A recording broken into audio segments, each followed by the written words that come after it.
So this letter is signed by 1,000 women. There are millions more who want to be heard on this very issue. I believe Dr. Blasey Ford because she's telling the truth. And you know it by her story. You know it by the fact that she told her therapist 5 years ago. It was documented at the time. We have the therapist's notes. She told her husband, this is a trauma she's been dealing with her whole life. She doesn't want to be in a bedroom that doesn't have 2 doors. People knew that about her a long time ago.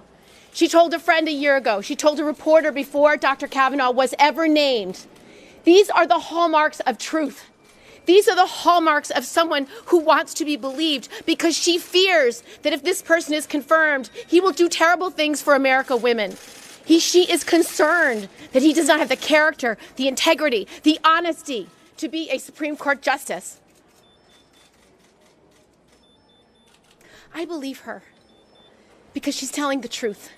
She is asking the FBI to investigate her claims. She is asking for that kind of review, that investigative work, that oversight, that accountability, because she's telling the truth. Someone who is lying does not ask the FBI to investigate their claims.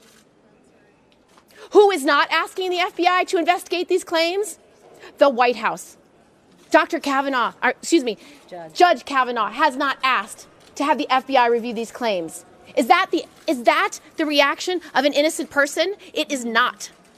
So we have to get to the bottom of this as Americans before we put someone on the Supreme Court for life.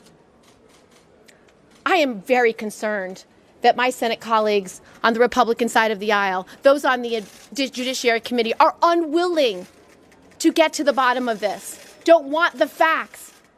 Even the Anita Hill hearings had an investigation, an FBI investigation of her allegations in advance of the hearing. Even in Anita Hill's case, she had 22 witnesses, some of them corroborating witnesses. Those things are not being afforded Dr. Blasey Ford. They're the basics. And this is not something that's debatable or negotiable or we only do it sometimes. No. A background check is required for all judicial nominees, especially for the Supreme Court. But they cannot complete that background investigation if they don't investigate these claims. So right now we have an incomplete background investigation by the FBI. So she is not asking for extraordinary measures. She's asking for basic fairness. This is about basic fairness. And I do hope the American people, I do hope every woman in America is paying very close attention to what is happening in this body, in the U.S. Senate today. This is not 1991, and how dare them not even afford the basic courtesies that were afforded then. They're giving her an option. The option is show up Monday or don't show up at all.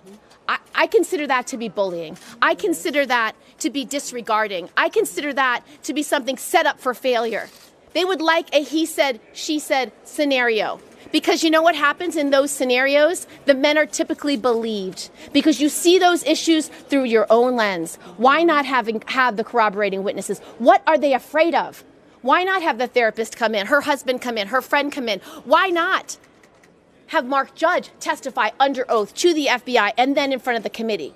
What are they afraid of? Ask the question, what are they afraid of? What is this White House afraid of? What is this president afraid of? What is the U.S. Senate afraid of?